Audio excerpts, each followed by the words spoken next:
Hello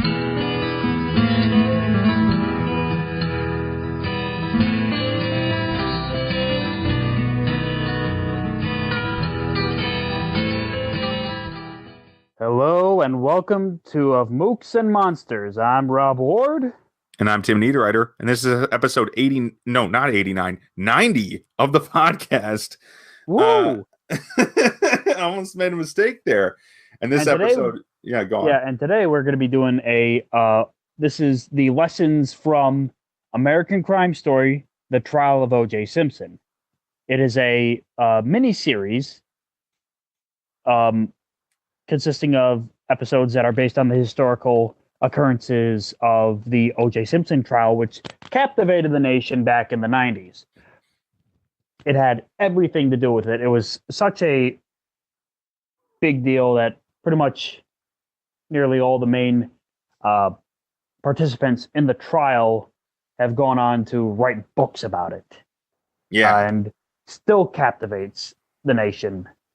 So, with that said, let's talk about what we can learn from this TV series and place it into and what lessons we as game masters can use in our games. Tim, why don't you start us off? Sure. This first point I think is a pretty huge one, and that's this technique that they use in this show where O.J. Simpson, who is probably the most central character of the show, he is the person on trial here. And he is not the protagonist of the show. And I thought that was really amazing. I still think it's a great structure and a very cool kind of twist on the basic idea of this. I mean, yeah, sure. The lawyers are the heroes or villains of this show, depending on which side you're on, right? Especially OJ's defense attorneys and I think you've mentioned this to me before, is that OJ's defense attorneys really they look like an RPG party in a lot of ways.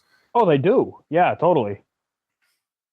You've got a variety of interesting characters, and they're with different capabilities, basically. And all different, and especially with OJ's lawyers, everyone has their own reason for doing it. Robert Kardashian was a personal friend of OJ, and he didn't want to see his friend go to jail. F. Lee Bailey is kind of trying to get back into the sun because he has represented some really high-profile cases in the past, but he's kind of a dinosaur. Robert Shapiro is looking for glory, and he's a professional Hollywood lawyer. And, of course, Johnny Cochran, he's proven a point. He believes that he's got a big thing that, like, hey, I'm a black man. This is a black man being persecuted. I'm going to, through his eyes, going to protect my own. Yeah, and make a statement about how race is treated in America, basically, at that time. Exactly. Yeah, that's a really, and so they all very strong motivations. I'm glad you remembered all of them better than I did, but I remember them all being very distinct in the show. It's been a little while since I've watched it, but especially Johnny Cochran, who stands out as being kind of the show's main anti-hero in the end.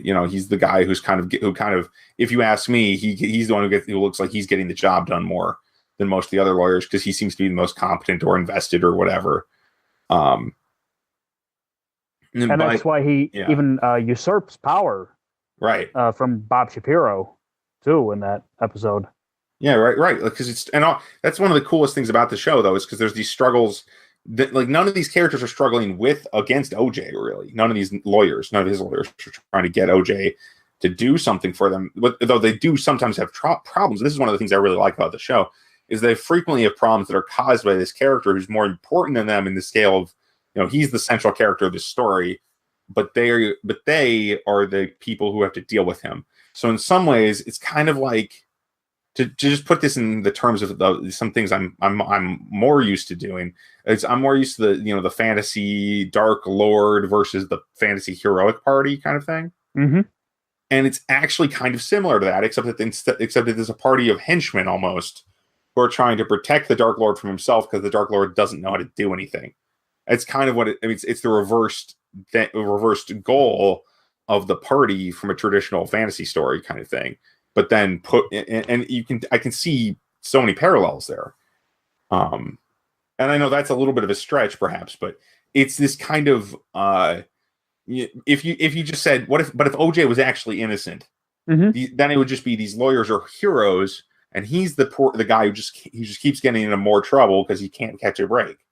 That would be that's the image that they would want you to have. I mean, obviously, all these characters that are trying to prove that he's not guilty, and in real life, you have people on both sides that would either view OJ as either a Dark Lord or someone that was falsely accused, and because I mean, the jury did find him innocent.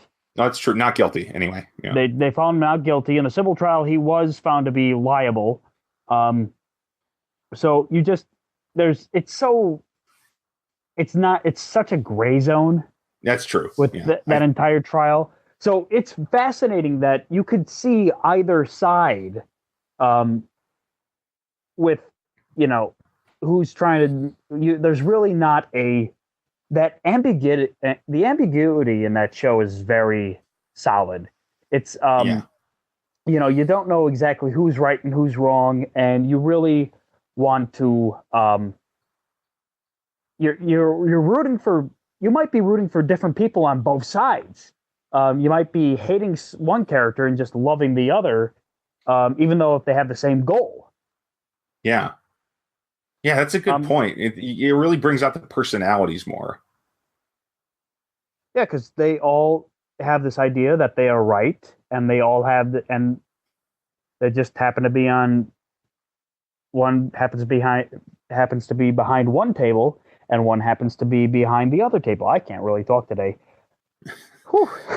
It's okay. It's okay. I think the one of the nicest things about this, one of the coolest parts about this off-center protagonist show, though, or what you can do with that in a game. I mean, I can imagine another game. A lot of examples where you could do this. Now, imagine a Game of Thrones game, and this is almost what happens in the show. Not that it's similar to what happens in the actual story from Game of Thrones. But how you end up with kings that are, kids and can't do anything, and but then their advisors are the powers behind the throne, and they're trying to push the pieces around the board politically, and I mean, and that would be very similar and to how this show works. That's a structural lesson you can really take from this show. Absolutely, because it's really extrapolated everywhere. Yeah. The fulcrum behind the entire the entire show is unable to do many things. Right.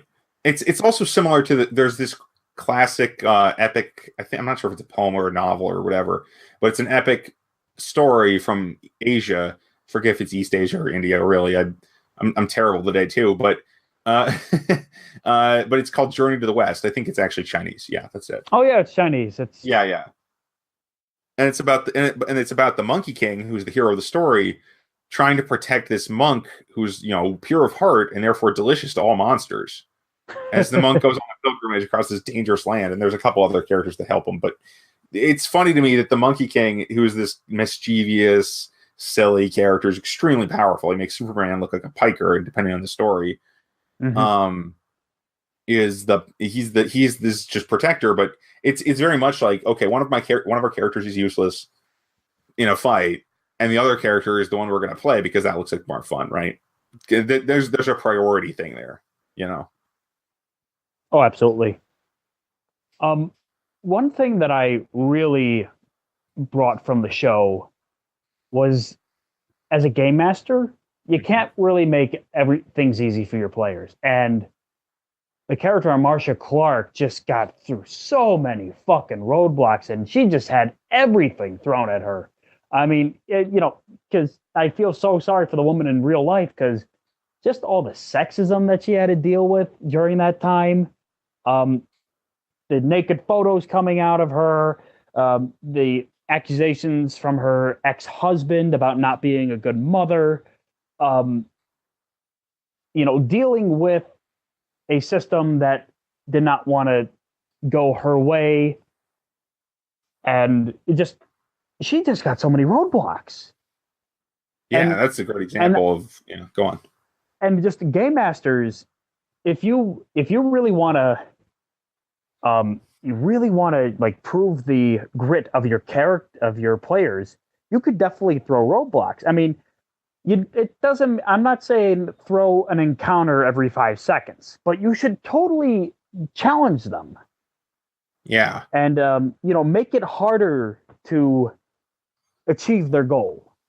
right. Because if they have if they have a plan, and that plan's always going to work, you got to start throwing wrenches. Yeah. No, I mean, here's a good way of putting that as well. It's like a complication. Just to add on to what you said, you have these complications, these things that make the job more difficult, but they're not. It's not that the PCs just fail. It's not the player characters just fail at what they're doing. It's that maybe they succeeded at what they were doing, but now something else is in their way because it was too easy, right? Like you don't give them that win until, as we've talked about in the past, don't give them that win unless they really earned it. Some small wins you can give them just willy nilly, but building up the big ones is a good way to make them feel super interesting and useful and good when make the players really appreciate them, you know? Oh, absolutely. Yeah. And I think that's, you said it better than I did, about adding those complications to your player's journey, because it's going to make it, they're going to have to think outside the box.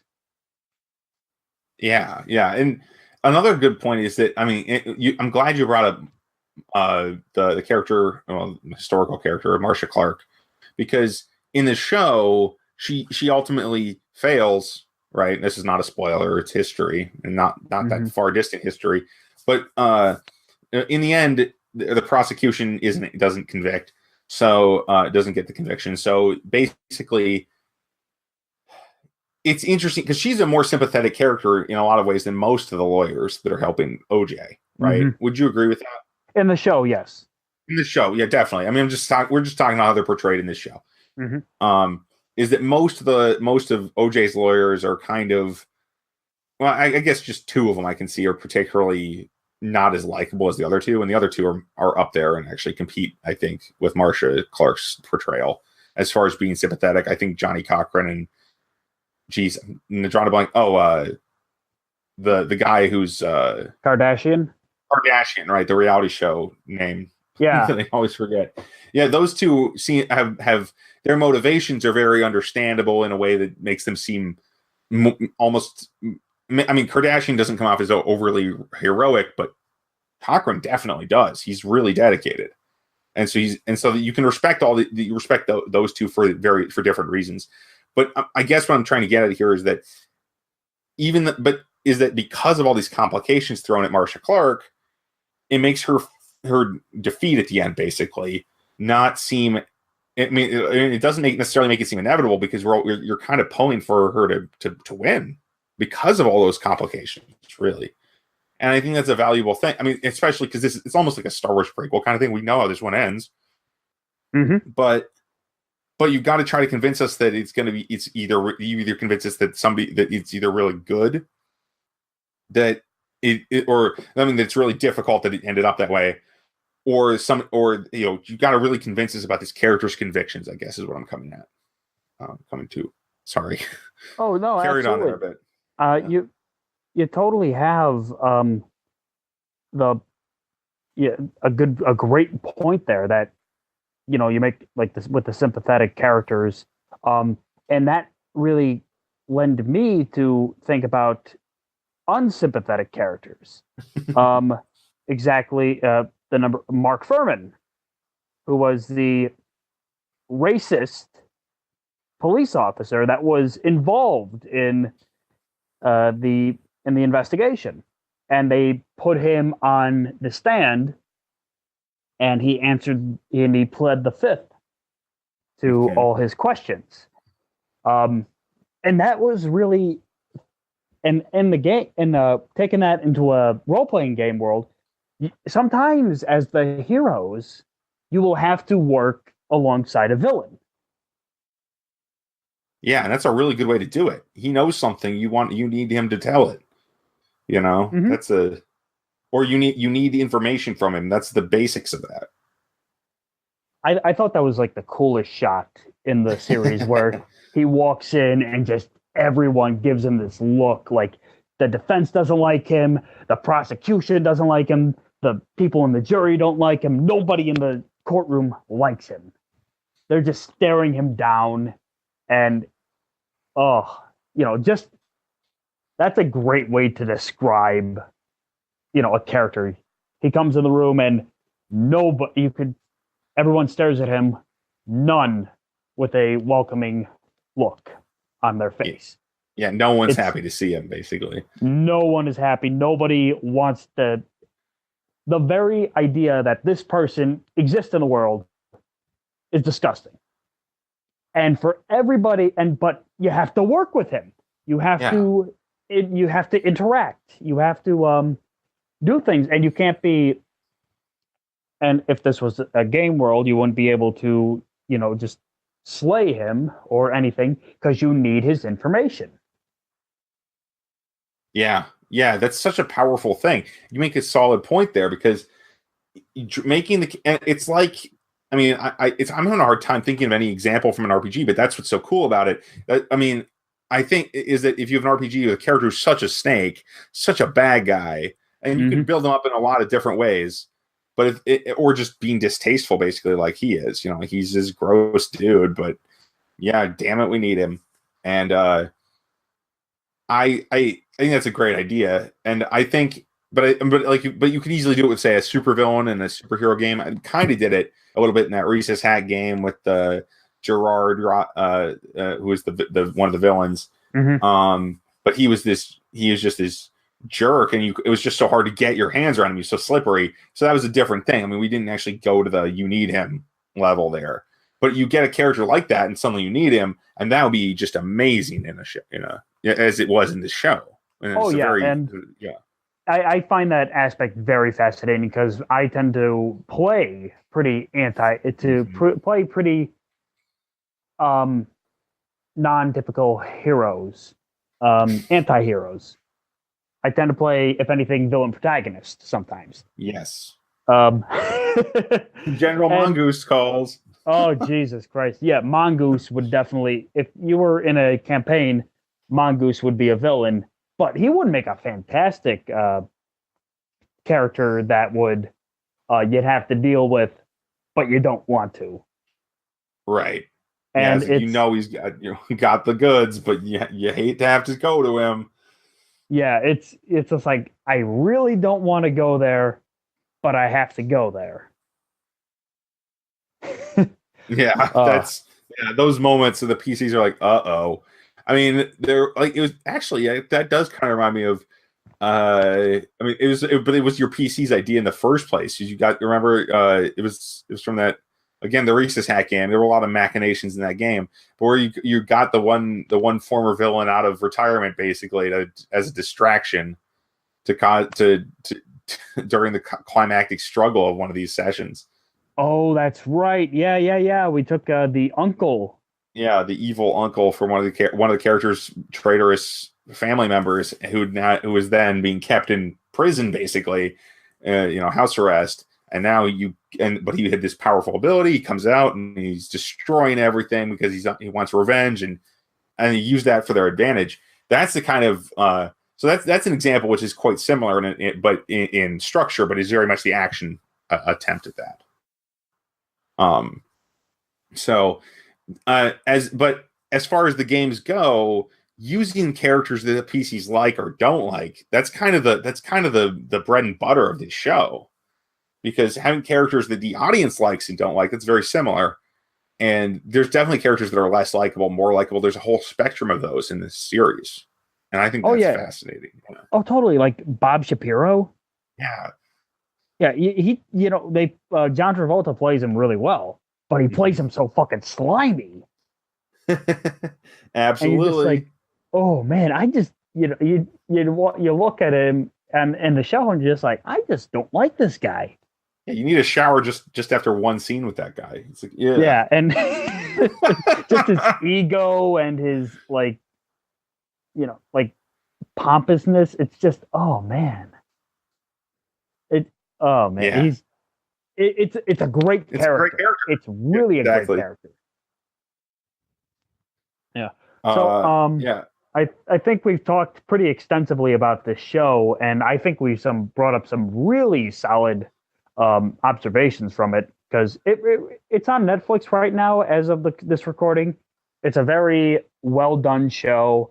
There's going to be people around that don't want to watch it because they actually watched the real O.J. Simpson trial, but this one adds really condenses the entire format, and it adds stuff that you wouldn't see if you were just watching the trial. Right. There's more to it. There's more to this show than just a dramatization of events that are less than 30 years old. Or just about 30 years old, whatever. Yeah, so it's getting there. I was like, what, 90? I don't know. But I was a kid. I was tiny. So anyway, thanks for listening, everybody. And this is where I do this part. You can find us at mentalcellarpublication.com. You can email us at podcast@mentalcellarpublication.com. You can follow me on Twitter at StageAt. You can follow Tim at TNeedleWriter. You can like us on Facebook. We have a page there. You can find us on YouTube soon. We're working on getting on YouTube. You can see all the episodes from Mooks and Monsters there. Please share this with your friends. And am I missing anything, Tim? No, you're good. We're good. Thanks for listening, everybody. We're out. Thanks. Bye.